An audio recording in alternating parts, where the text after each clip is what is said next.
Welcome back to another video segment of Talk Your Talk with your girl Star. Today's episode is about Bron Breaker.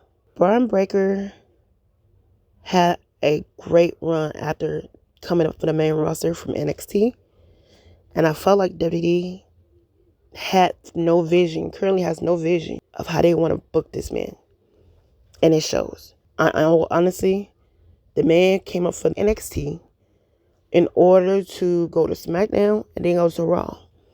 He has 2 title runs as the IC champion. And then they dropped the ball. The last time we saw him before the vision came was when he was so-called being recruited to join the Bloodline for War Games. And you saw Jimmy talking to him backstage segment.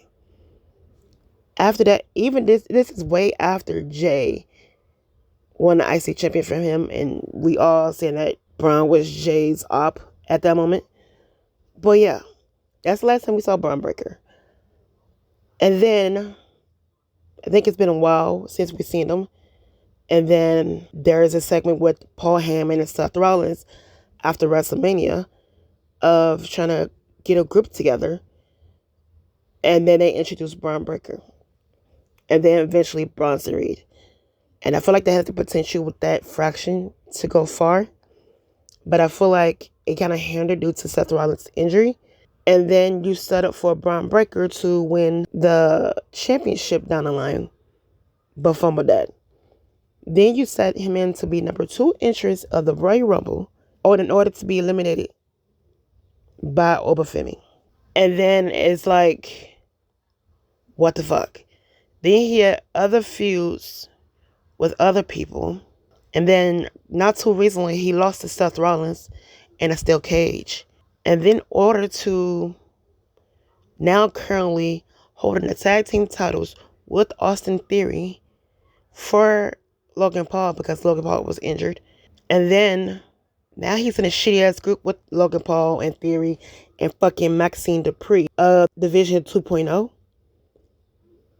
And now you currently got him looking at Obafemi crazy to face Obafemi. I think it's at Saturday Night Main Event currently. And I feel like WWE have no vision when it comes to what they want to do with him. WWE has a bad habit of bringing people from NXT, such as Bron Breaker, such as Obafemi and Javon Evans and Carmelo Hayes, and don't know what to do with them. They had a better booking when it comes to NXT than they do in the main roster. And I feel like they don't know what they're going to do with him, and it shows.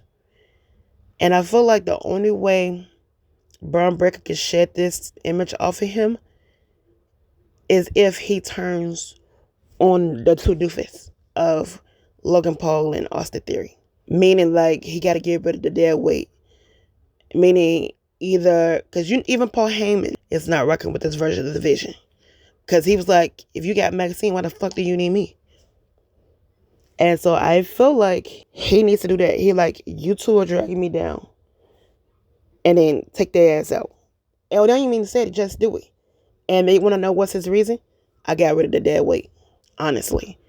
And then, or you could have Paul Heyman like, if you wanted me to manage you again, or treat you like you're the future, you have to get rid of the dead weights.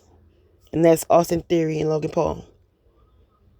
Or he can do it himself and be like, telling Paul Heyman like, you either rock with me or you don't. But either way, I'm going after what I want. Whether that's the IC Championship again, or whether that's the World Heavyweight Championship, whether it's Roman Reigns or Obafemi or whoever the fuck case might be, he fights. But he need to do something quick. They need to do something quick before they fumble with him. Because I feel like within 6 months to a year, at this time, he's going to be gone. He is 2/3 out of the Son of Family that doesn't have a good singer run. I'll be honest, because he's like his dad, where it's kind of like you only know him from being in the group.